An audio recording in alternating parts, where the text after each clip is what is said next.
This is Long Shots, VSiN's premier golf betting podcast. Here's Matt Brown, Wes Reynolds, and Kelley Bydlon. Welcome in. It is Long Shots on VSiN and the VSiN Podcasting Network. I am Kelley Bydlon. That is Wes Reynolds. We're here to talk some golf betting with you. Wes, how you doing, my friend?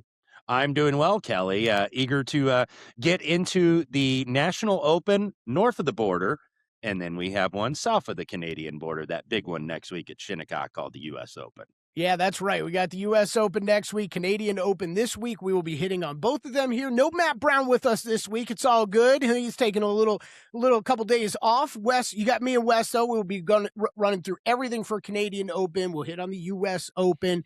But first, want to take us back to last week and the Memorial. And Wes, I am lucky I got a bit of a chop on first round leader with JJ Spaun because it was pretty damn ugly after that. I don't think a good tournament overall for the pod, but how did it turn out for you?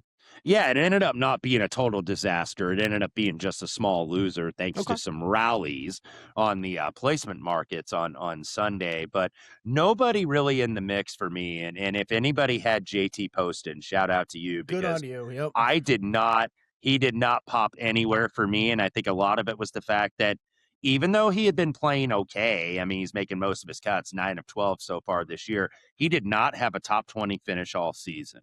And when you look at the profile of JT Poston, who I believe was 110-1, I saw like pre-tournament, he's a guy that wins on kind of these birdie fest type courses, like the Wyndham at Sedgefield, right here in Las Vegas at TPC Summerlin for the Shriners, the John Deere Classic. Like, he's not the guy, even though he's a 3-time PGA Tour winner, that wins these kind of events, but he gets the biggest win of his career on the second playoff hole, even though he had a 4-shot lead at one point on the back nine, and it looked like he was going to play his way out of it.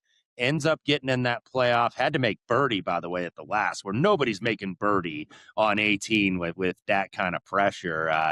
Jack Nicklaus, of course, the host of the Memorial, did comment on that. He's like, imagine birdie in that hole there, and JT Poston certainly did. Ends up with the playoff with Ryan Gerard. Ryan Gerard has to settle for another runner-up. He is still looking for that first win. I believe if you include that finish in Mauritius, where he got into the Masters going over there and playing in December on the DP World Tour, I believe that's like 4 runners-up in the last about 6 months for Ryan Gerard. So, eventually he's going to get the win, but he had to think, okay, this is my time, and it wasn't. JT Poston ends up getting there. Kind of had a bunch leaderboard, by the way, late on Sunday. So, few guys had cracks at it. I think Sam Burns did. I think Tommy Fleetwood did. JJ Spaun did. A couple others. Wyndham Clark, once again, another good finish. He won 2 weeks ago at the CJ Cup Byron Nelson and ends up finishing third. So you had a few guys in that mix there, but overall, pretty difficult course, pretty difficult setup. You did not have a lot of the big names up at the top. Rory wasn't up at the top really throughout. Scotty Scheffler wasn't at the top. Xander Schauffele. So you had good quality players, but maybe not the elite up there at the top. But I actually think it made for a pretty fun tournament to watch because you didn't know what was going to happen. And 12 under par, that's what they want at the Memorial, to be the fair winning score. And we said kind of in that range of 7 to 13 under, and that's what it ended up being. Yeah, I'm with you. No way in hell you saw JT Poston coming. If you did, good on you. I know we did have at least one listener who tweeted at me. He had 111-1 on Poston in the winner without Scotty Scheffler market. So good hit there. I'm with you, Wes. Not a name I would have even remotely considered, so I'm not going to beat myself up about it. I think JT Poston did you brought it up. You did a quality thing for the tournament and actually giving back a couple shots early in that first round, right? It brought some of these other guys in. I was like, oh, wow, we're actually going to have an exciting finish here. And we did. You're right. There were plenty of chances for Gerard, Wyndham Clark, Tommy Fleetwood, Sam Burns to really get up there and take it away. And credit to Poston for hanging on and then going and winning it in the playoff. And man, I'm with you. I think for Ryan Gerard, this has got to be getting frustrating at this point. He's put together a lot of quality golf this year and can't get that win. I think some of these other guys we can just quickly go through. I think there's some positives to take away. I keep circling back to the Masters. PGA, we were going into a course we were more unfamiliar with. And that's going to be a little bit of the case with the U.S. Open here coming up. But, the Masters, it just felt like there were so many big names playing such quality golf and in such good form heading into that. And I don't know that we have the same thing heading into the U.S. Open. It doesn't feel that way to me as far as the big guns all playing well kind of at the same time. But, man, there's some names. There's some of those mid-level names that are really looking good. You brought up Wyndham Clark. I think this is a much better looking stat profile for Wyndham Clark than his win just a couple weeks ago where he gained over 12 strokes with the putter. Like, it was all the putter that week. It was all the putter. So seeing Wyndham Clark get it done with other parts of his game is something that's just noteworthy to me. Tommy Fleetwood, right? In a very kind of being the best of the big names in this field, noteworthy too. I think as last week, it really felt like the first week that we saw Fleetwood's kind of outright odds start to drift to a point where, I mean, he was almost touching almost 30-1 last week. So, that stuck out to me. And then Sam Burns, right? Sam Burns is locked back in, man. He's locked back in. This putter is ridiculous. It's back to him gaining with it every single week. God, I had his stats pulled up here just right now. It's just when the putter's going like this, and if you're watching on YouTube, watching at home, we appreciate it. But and it's over 4 strokes last week and the week before, 2 strokes over at the Truist. He lost, not even a full stroke at the Cadillac, but then it's 5 at the Heritage, 6 at the Masters. The putter's back locked in, and when he can get just pretty good ball striking numbers, he really is a different level golfer. If you've listened to this podcast, you've listened to Matt Brown bet a lot of Sam Burns over the years, and this is where he gets frustrated, right? The putter's so good, and it's just if he can put the rest of his game together, he really does become a different level of player and a high level player. So I think impressive out of him. And then look, a couple guys that we've been betting, a couple guys have been betting, but really, really playing hot right now. Chris Rayton, Alex Fitzpatrick. Feels like one of us has been on one of those guys kind of each week here recently. Spoiler alert, that's not going to end this week. We'll circle back to those guys. Siwoo Kim, another top 10 finish, right? Eric Cole, I think another guy that has the putter running hot like he usually does, but he's putting together some finishes here now. So I think just a few of those guys, maybe not the biggest names in the world, maybe not the first guys you're going to look at the U.S. Open, but as far as heading into this weekend beyond, I think those are some guys to have on your radar, Wes. Yeah, Kelley, and you mentioned a couple of the guys in that sequence there that have some good, decent recent history at the U.S. Open. Remember Sam Burns last year at Oakmont was the 36 and the 54-hole leader at the U.S. Open, ends up kind of falling down on Sunday. I believe T7, where J.J. Spawn was the only player, by the way, to finish under par at 1 under. And last year's Oakmont, I think is kind of going to resemble what this year's Shinnecock Hills is going to be in terms of leaderboard. I think you'll have a couple big names up there, but you'll have a lot of those guys in the mid-range, I think, that certainly have a great chance. And I think the U.S. Open, because of the difficulty of the course, that brings more into play. And you also mentioned Tommy Fleetwood. The last time the U.S. Open was played in Shinnecock was 2018. And Tommy Fleetwood was the runner-up, and he shot that great Sunday 63 and almost got into a playoff with the eventual winner, Brooks Koepka, who, by the way, won that event at Shinnecock at +1. Mm-hmm. So the last 4 U.S. Opens at Shinnecock, if you look at the winning scores, and this dates all the way back to 1986, 1 over, 4 under, even par, 1 under. So it's going to be a little bit similar, I think, to Oakmont last year. It's a very difficult course, a par 70, 74, 44, big greens, but that means your lag putting is going to have to be good. Tough to get it close to the hole. And this is not going to be like the PGA Championship, where if you miss a fairway badly, you don't get penalized. But if you miss it by inches, you get penalized. You miss fairways at the U.S. Open, you got to take your medicine. Mm-hmm. This is the big stuff. This is the 5-inch thick rough. So you're not going to have very low scoring here at the U.S. Open. So this is going to be about grinding. And like later on when we talk more RBC, we're going to get into kind of the modeling, and we'll certainly do that next week on the episode of Long Shots covering the U.S. Open. We try to model all this stuff.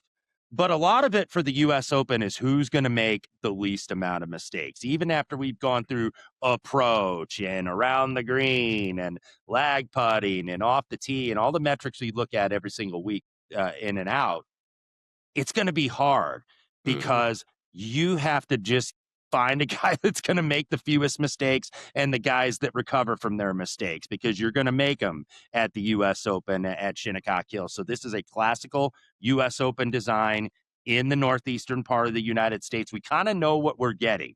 Some years when we get these major championships with different courses in the rotation, we don't know. But I think we know exactly what we're getting here at Shinnecock Hills. We're penalized for missing the fairway, and it's going to be hard. It's a grind, and that's why I love the U.S. Open, because it's the hardest major of the year. And it gets even the best in the world frustrated, like us, the rest of us weekend hackers would be just playing a normal round, because it is highly difficult, and you're going to have to be patient. You're going to hear that word a lot, patience, at the U.S. Open, I think. So Scottie Scheffler going to be the favorite, though. He's trying to complete that career Grand Slam, and he turns 30, and it's Father's Day weekend. So that narrative, we got multiple narrative streets, multiple forks in the road in which to go with Scottie Scheffler to kind of fit that angle. But leaderboard on the odds board kind of tightening up a little bit with Scottie not having the win equity he's had over the last couple of years. Yeah, right now, U.S. Open odds over at DraftKings. Scottie Scheffler 4-1 is your favorite. Rory McIlroy 8-1. Jon Rahm 12-1. Bryson DeChambeau 16-1. Cameron Young, Xander Schauffele 18-1. Everybody else 20-1 or longer. Like Wes said, plenty of U.S. Open talk to come from us on this podcast. We'll be doing that all next week. When we come back, we will dive into the RBC Canadian Open.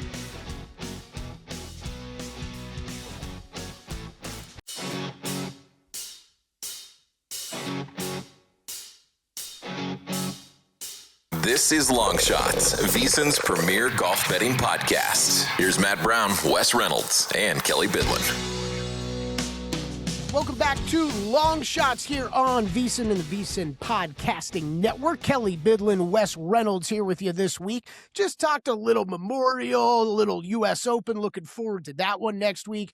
No, everybody, as the NBA Finals are winding down, Stanley Cup Finals winding down, everybody's attention will be shifting over to the golf world, which we love, Wes. When we get more people interested in golf and asking us more questions, we love that. By the way, give us a follow on Twitter at Wes Reynolds 1. Right, Wes? No, wait. I just screw that up? I would. No, you got it. Wes Reynolds in the number 1. And then at Kelley Bydlon for me, man, I would have had a heart attack if I screwed that up. I've been getting that. I've been knowing that off the top of my head for like the past decade. That would have terrified me if I screwed that one up. But yeah, Wes, I know I can speak for you because I remember bugging you probably about stuff a dozen years ago. Feel free to hit us up on Twitter, guys. Whatever, any golf betting questions you have, market questions. I know I've gotten some great each way and one and done questions and stuff like that over this course of the season. So yeah, please bring those our way. I look, I can speak from experience when you're starting out betting, for me a long time ago at this point, but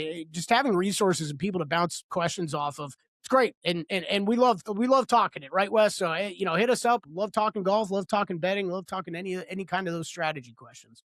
Yeah, absolutely. Get us on the Twitter, on the YouTube link, wherever you go and wherever you get your podcast. We always appreciate good reviews. If you have a bad one, you can keep that to yourself. What do they say? If you don't have anything nice to say, don't say anything at all. So yeah, unless it's constructive. I want to hear if it's constructive. Yes, absolutely. We welcome that.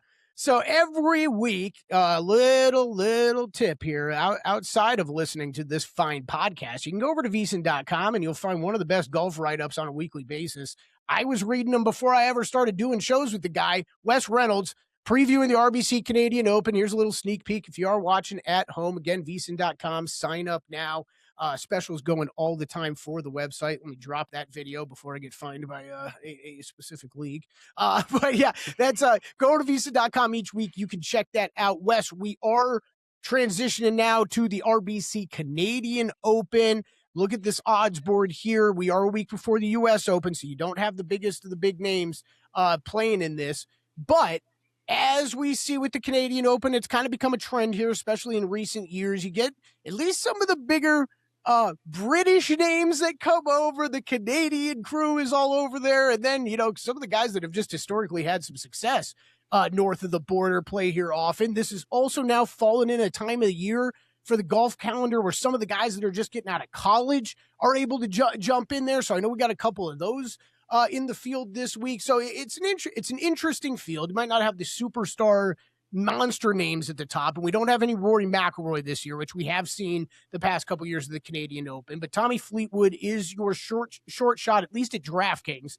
He's plus 1150 there right now. Matt Fitzpatrick 12-1, Sam Burns plus 1275. Then we dip down to Wyndham Clark at plus 2350. That's where Morikawa is as well. Bobby Mack, little under 25-1. Chris Rayton 25-1. Justin Rose 26-1. Brooks Koepka 27-1, Nikolai Højgaard 29-1. Everybody else 30-1 or longer. Wes, I mentioned the article you do over at VSiN.com. Gives you a little bit of preview of what the field is going to look like, what the course is going to look like. So let's start there with the course. This is always a challenge for us every week. We hit on it in the first segment. We dive heavily into stats when it comes to golf betting. We like to run our own kind of stat models here using different sites like rickrungood.com, Fantasy National, Data Golf, BetSperts, all the great sites out there that really offer a lot of resources to the golf bettor. We like to go in. Our job is to go in, examine these golf courses and figure out what stats are going to matter the most, and then kind of go run that in our models. Now, we saw this course last season, and this is TPC Toronto at Osprey Valley, the North Course. This is going to be a par 70, 7,300 yards, wide fairways, about average width is about 39 yards. It's what you're going to see on the card. Do have some heavy rough, but wide fairways. Only 3 water danger holes, 48 bunkers, and then some big bent/poet greens, 6,500 square feet. So, Wes, I'm going to toss this over to you. What do you see in this course this year? What do you think we saw out of it and we learned last year where we saw Ryan Foxwood at this tournament? Yeah, the 113th RBC Canadian Open, returning back to TPC Toronto at Osprey Valley, as you mentioned, Kelley. Really, it was kind of all over the place because we only have one tournament of data where you had some guys that made it up off the tee where they gained a lot of their strokes. You had some guys that gained on approach. You had some guys that gained putting last year. So 73.89 is the stock yardage, a par 70, like you mentioned. But what they did was kind of interesting. Ian Andrew was the redesigner, Canadian-based architect who also did St. George's, which hosted the 2022 Canadian Open, won by Rory McIlroy. When he restored this, he shortened some of the par 5s and they lengthened some of the par 4s. You have 5 par 4s on this layout that are 500 yards or longer. So not exactly short par 4s. And he said he wanted to kind of bring the tee to green game back into it, right? Where you're not taking the long players out of the game and you're not taking the shorter hitters off the tee out of the game. Some more short grass chipping areas around the bent POA greens didn't give the guys a lot of problems last year. 6,500 square feet, 12 on the stimp. They're fairly straightforward green complexes, but the putting, like this can be, this can turn into a putting contest because the fairways, like you mentioned, are pretty wide. I think like 39 yards wide on average. So these are gettable. You don't want to miss them though. So that doesn't mean you want to take accuracy out of play because it is 4-inch thick rough, not quite US Open, but there's certainly a penalty for missing fairways. If you're looking at maybe some crossover courses, I mentioned St. George's, which hosted the RBC a couple of years ago.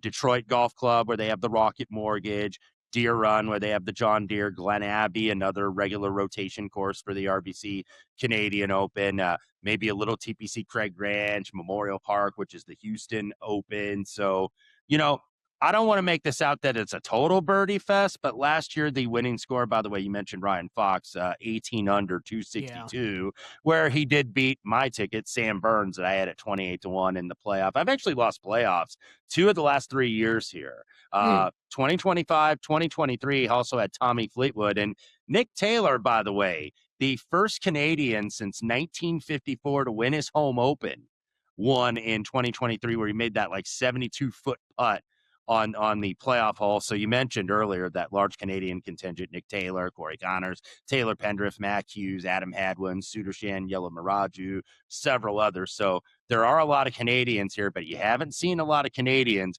win their National Open because there's a little bit extra pressure, because they're going to treat this almost like it's a major championship, because you want to win in your home country for sure.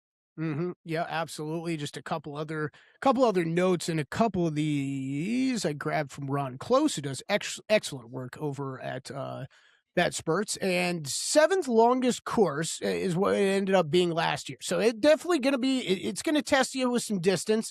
You talked about it, just kind of a little bit of the redesigns, and they added some length onto some of these holes. It was kind of one of the best ways that they could toughen this up at least a little bit. So it is long, but we talked about those generous fairways, almost 40 yards. That resulted in this course being the second easiest course to gain off the tee last year on the PGA Tour. You talked about the easy scoring. This was over a stroke under par, 17th easiest course that we did see on tour last year, fourth easiest when it came to just approach shots. So fairly easy ball striking, which leads you. I think some of the around the green is somewhat interesting. You brought it up, Wes, with some of the shaved runoff areas. Some of the traps are put in some difficult positions, but the greens are so damn big, and the fairways are so damn big, which is actually counter to what we said just a couple weeks ago. A couple courses we ran into of the very tight fairways and the small greens. Exact opposite here. Plenty of room to work with off the tee, and some big greens to hit into. So I think around the green is not going to matter as much because you have those big greens to hit into. But yeah, it is going to become. I think this is important to say. We've only seen this for a year, small sample size worth of data for us to go off of, but big greens turns into a bit of a putting contest, and you're going to want to avoid those the three putts, and lag putting is going to become very, very important. Absolutely. So we wouldn't expect that this is going to cause them too much trouble. Weather going to get some rain, it looks like, early in the week, and then it's going to cool off over the weekend. Now, if the wind blows, this can be a little bit of a difficult trek for these guys, but seems relatively calm. I think probably the same type of scoring is going to be in order here when you're looking at mid to high teens under par. Yeah, did find that interesting. We were talking about that a bit before we started recording. I mean, hey, this looks worse than what I looked at it yesterday. I bring this up all the time. If you're listening at home, you probably don't have deadlines on like articles and podcasts and stuff like we do, where we have to get this content out. I always recommend, there's no reason why you can't put those bets in right before these guys tee off, or guess what? There's live betting. You can put them in after they tee off even. And weather's important, and it can change things here when it comes to golf. And this is when we start to talk about wind that matters. I mean, wind that's in the forecast right now, we'll see it up into 26. It's going to peak at gust-wise on Thursday. That's not nothing. But then you really get into Friday, and it's going to be consistent wind speed in the teens and peaking at 30-mile-an-hour gusts, and it kind of carries over into the weekend. So something to monitor here. It doesn't look like for, if you're watching at home, just a little wind finder graphics that I have up right now, it doesn't look like there's going to be an extreme wave advantage or anything right now. But, keep an eye on that. Maybe there is something that develops here for an early Thursday, late Friday or something like that, if it's really going to be ugly early on Friday morning. But something to check back into, check in before you put your bets in. Let's see, Wes, anything else that you think from last year we got to carry over, really be on top of, that you saw result-wise last year carrying over to this year?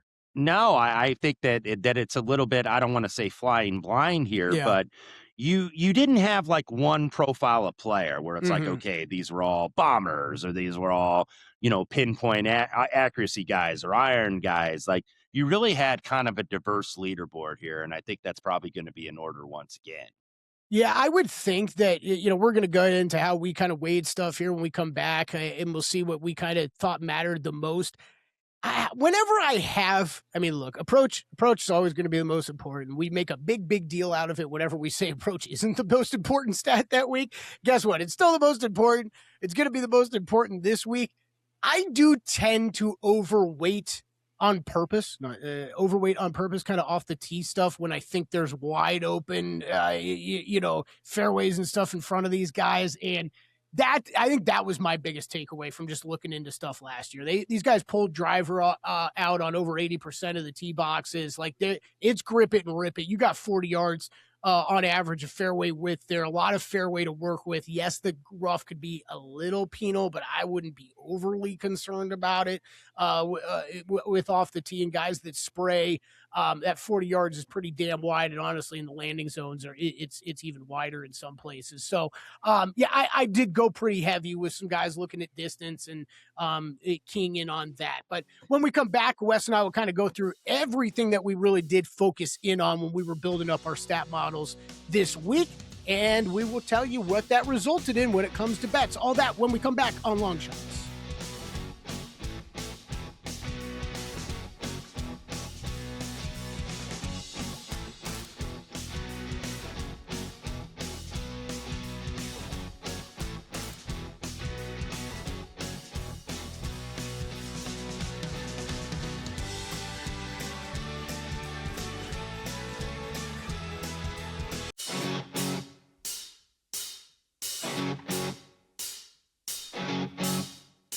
This is Long Shots, VSiN's premier golf betting podcast. Here's Matt Brown, Wes Reynolds, and Kelley Bydlon. Welcome back to Long Shots. That's Wes Reynolds. I'm Kelley Bydlon. We're going through the RBC Canadian Open, getting you ready to bet the Canadian Open before we head down south of the border for the U.S. Open next week, where we will have plenty of coverage all over VSiN, VSiN.com. Make sure to check in on that. But in Canada, little north of Toronto, I remember this was a big deal last year, Wes. We're not in Toronto. Everybody in Toronto is going to complain about how it's like an hour outside of Toronto, even though we're at TPC Toronto. Don't ask me. It's not affecting us. We're here in Las Vegas. We're just betting golf. We talked about the course, though, here last segment, and, we only have a year to go off of with this stuff. If you've listened to this podcast this year, you've run into at least a couple episodes where we are attacking courses that we either have not seen before or have not seen in a while. We are very stat reliant, so we like more data than what we have on this course.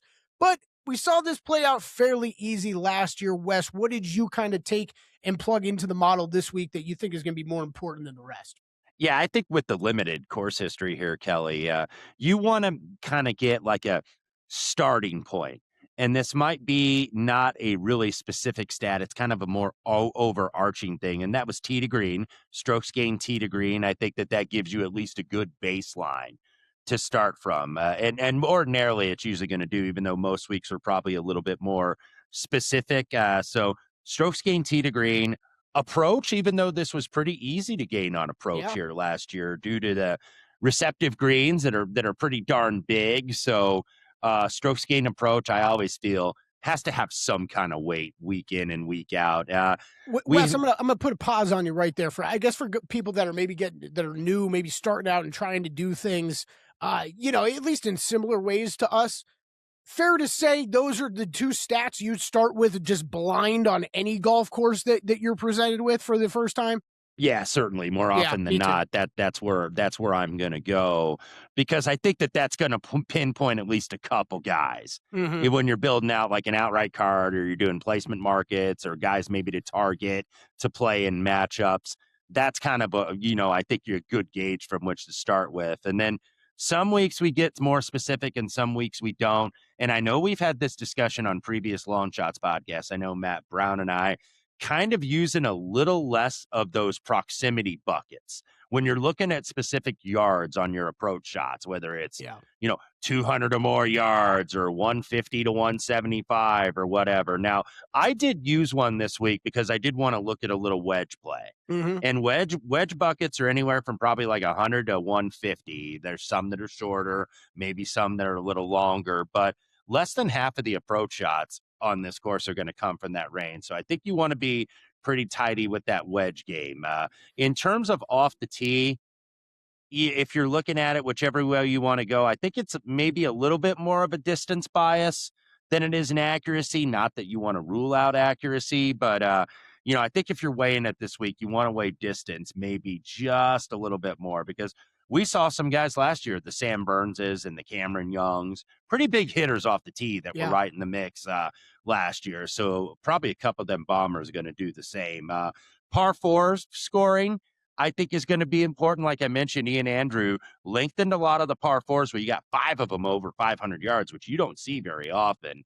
And then some of the par fives, like there's no real like 660-yard behemoth par 5 necessarily on this course. So par 4 scoring, par 4 performance, whatever you want to look at, I felt was a good way to go.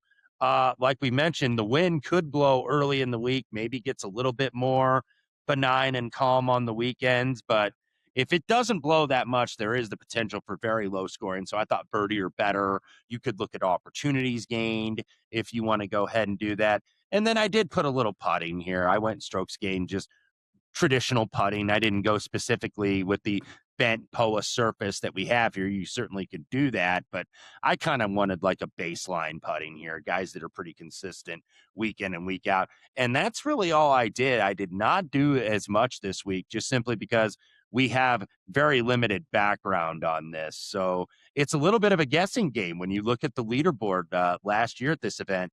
Some guys were great putting, some guys were great with the irons, and some guys were great with the driver.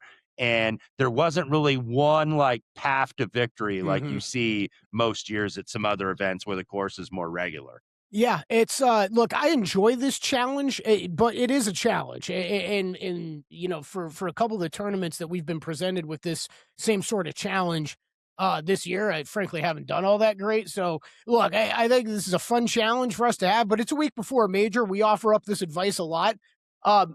No reason you don't have to bet this as big as you do another tournament or another card. You can dial back a number of bets. You can dial back stake size if you want to do that. You don't want to head into next week feel like you're bleeding money already. You want to head into the U.S. Open, right? Have some money to gamble there, whether that's for fun or or you're really a serious golf bettor.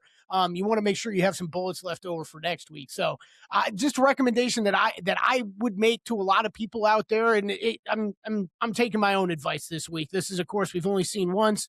I think you broke it down well, Wes. I think there's some signal that we can take off that leaderboard last year of what works here. But yeah, guys got it done in different ways. And overall, personally, I just think this is a pretty damn easy golf course, and you can beat it in multiple different ways. But yeah, you named a lot of the stats that I went factored in as well. Off the tee, brought up before, one of the easiest courses just to gain strokes off the tee. Doesn't matter how you're doing it, distance or accuracy. I did weigh distance pretty heavy this week, though, just seeing how much these guys pulled driver last year. You did see a couple of those names on the top of the board that are big hitters. And I just, man, such wide fairways. These guys are going to grip it and rip it. So I think if you are want to look there, I think driving distance is a good look. Do think you need to keep some accuracy in mind, though, for sure. There's very little trouble on this golf course, but if you go mess around in that long rough, it's going to be more difficult than not. Strokes gained approach, I'm with you there, and I did do tee to green. I did start with that. I should have mentioned that, just like you did, like you said, Wes. When we were kind of approaching a newer golf course, that is something that I factor in all the time. So did that, and then strokes gained approach. I did the wedge buckets as well, so I'm with you there. And then a bunch of scoring stats from approach too. Opportunities gained, you mentioned as well. That is approach shots within 15 feet, set you up for a birdie opportunity. I think you want to look at that stuff this week. Birdies are better, but played that as well. I did play a little bit of par fours as well. That's something you're going to pretty typically see with me. Par 72s where we get 4 par fives. Par 5 scoring almost always is going to be a major factor. I'm usually going to incorporate it. And guess what? When we get par 70s with 2 less par 5s, I want to look at the par 4s a little bit more. So a lot of times there's not a whole lot more to it for me than just that. So par 4 scoring did pop that in. And then, I messed around with some putting stats too, just strokes gained putting overall like you did. And then 3 putt avoidance, since we're on these big greens. You can't be putting it all around the damn green. Get up and down, get in there in a couple putts. At least is what you're looking for this week. And then if you're over at Rick Rungood, I like using his bonus putting stat. Just kind of what's your success rate within 5 feet or it's outside 20, I think. So basically, what are you doing with those bomb putts? And are you cleaning up on the easy ones? Because if we're expecting someone to go out and score low this week, Wes, those are the type of putting performances you're going to need, right? Draining some bomb putts and then making the easy ones, right? Like that's something we're going to use probably for the next week too at the U.S. Open, approach putt performance, which is like your lag putting, because you're not going to be always, 10 feet for birdie, even though that seems like what Scotty Scheffler's done for like the last 3 years. It's like that guy's always within 15 feet. Not so much next week at the U.S. Open. So you will get a little bit of that this week, but it'll be way more pronounced next week at Shinnecock. Okay, we're going to get to our bets on the other side of the break here. Well, we've got a minute, though. I'm going to ask Wes Reynolds a question, just golf gossip question. Do we know what's going on with Collin Morikawa this week? Because it is driving me a little nuts. Sounds like he is on possible baby watch, or the baby's already arrived. This is where we deal with golf, and we don't really get people reporting on this kind of stuff. Have you seen anything more on Collin Morikawa? He's still in the field. I know that. I have not, because he was a withdrawal last week at the Memorial. He and both Victor Hovland. Now, Victor Hovland's had a back issue, but we know Collin Morikawa had one earlier in the year. But Jack Nicklaus, who of course is the organizer and runs the Memorial Tournament, said he was told it was like baby on the way. So I haven't seen it, but sometimes these guys aren't really ready to divulge or disclose any news. And then all of a sudden you see it on Instagram. It's like, oh my God, congratulations. But I have not seen anything as we record here on Tuesday. Just something to put on people's radar. Like Wes just said, we're recording Tuesday afternoon. You might see Collin Morikawa talking at a microphone about his newborn baby here in just a couple hours. Who knows? But just something to have on your radar if you are betting this week. That's a bit of a question mark for me, for a guy that, when he's been healthy this year, has played some really, really awesome golf. But we will get into the rest of the odds board and all the bets that we made when we come back right here on Long Shots.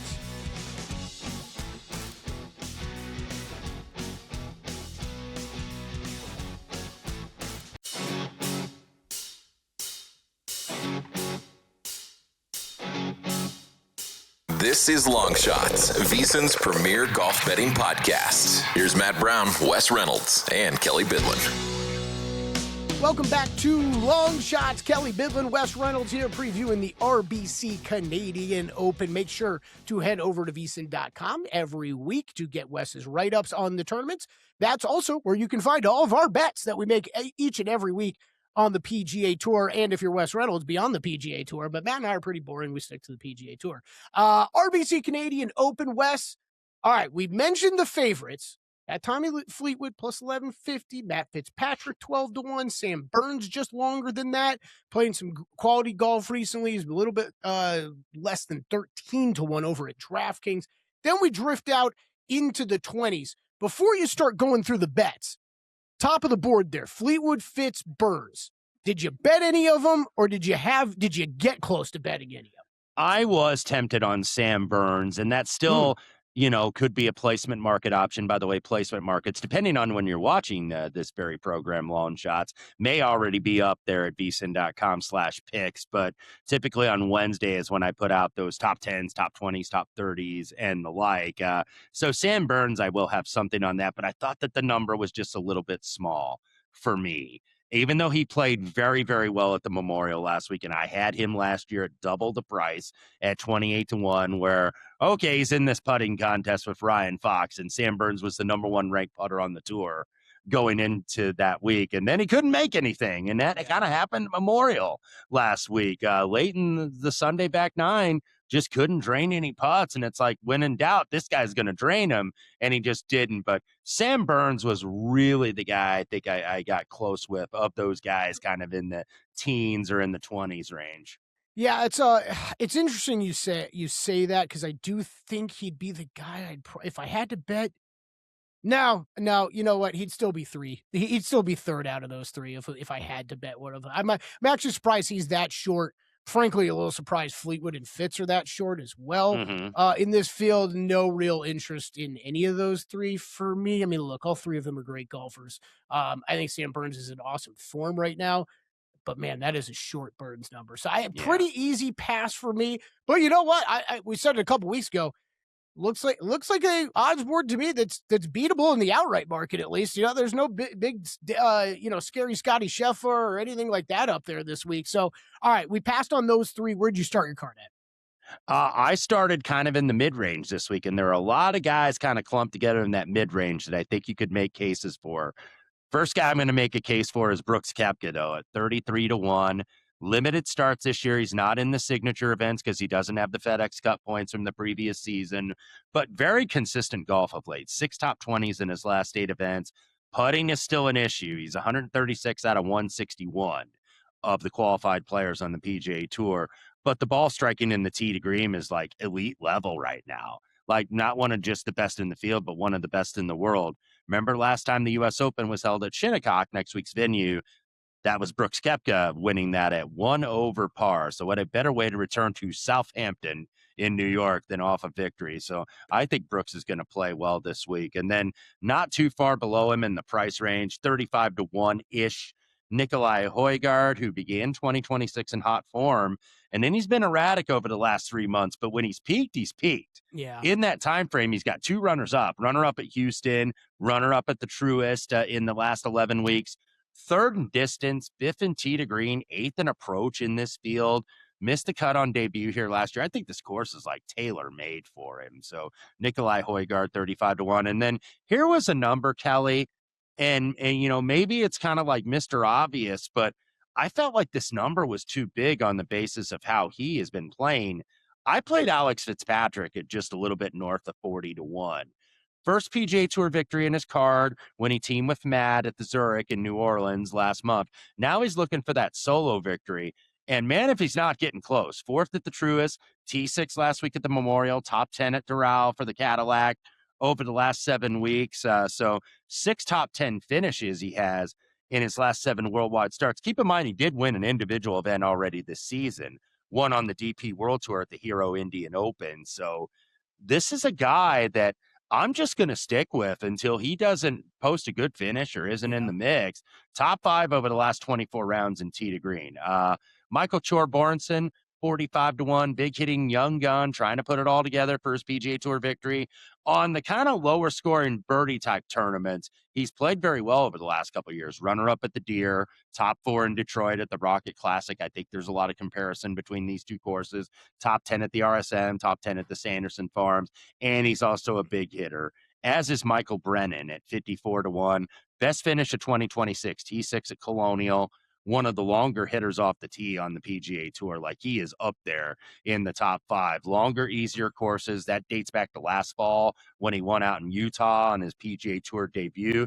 He also has a lot of experience, by the way, playing in Canada because he played on a tour called the PGA Tour Americas, where he actually won twice last year and in 2025 on that tour.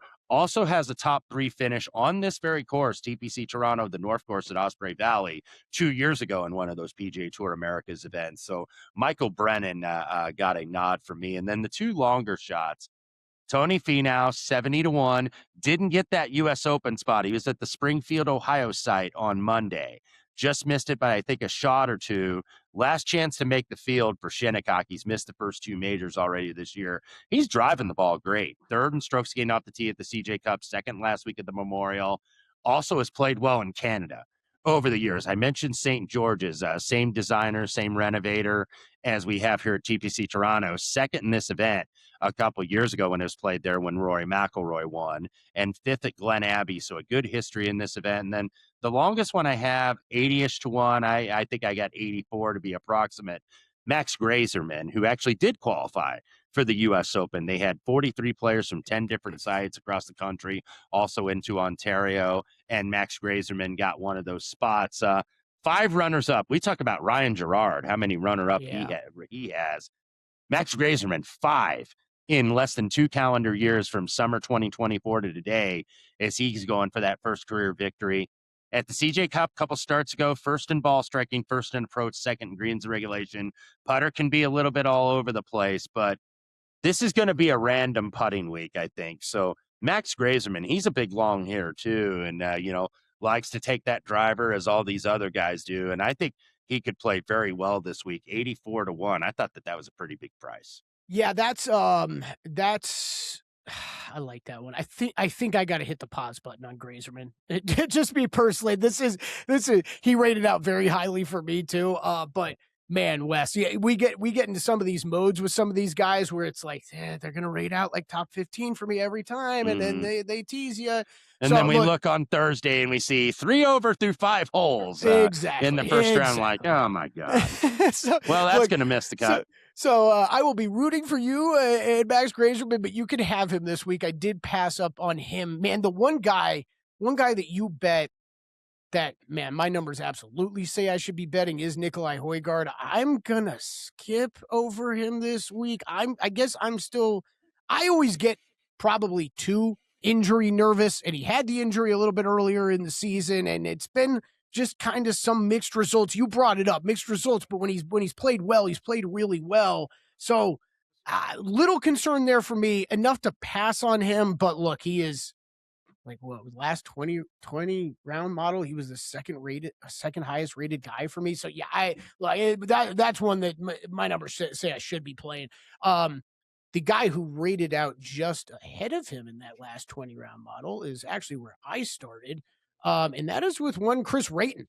We've seen him coming on strong. You've been betting him. We've had a few bets on him recently. It is just, I'm going to ride the hot hand here. Almost 7.5 strokes gained on approach. Last week at the Memorial, he finishes T6. It's been an incredible run of golf for this guy. T6 Memorial, the T44 at the PGA. Okay, everybody struggled there. He won the Truist. Man, it feels like forever ago, but he won the Truist.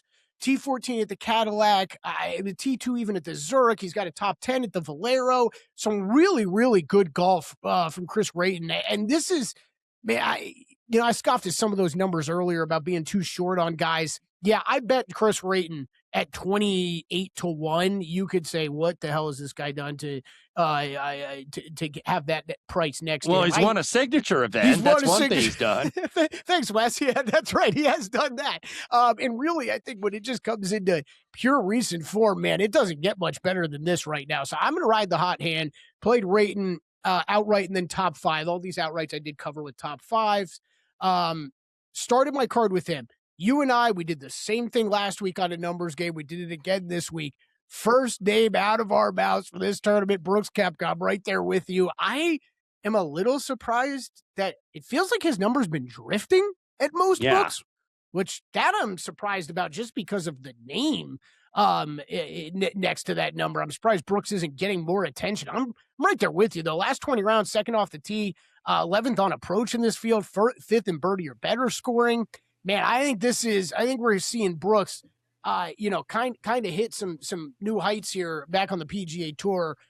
In perfect time, it would be to pick up a win right before heading to the U.S. Open next week, where he's had a lot of success at that specific golf course, having won there the last time we played. So I'm with you on Brooks.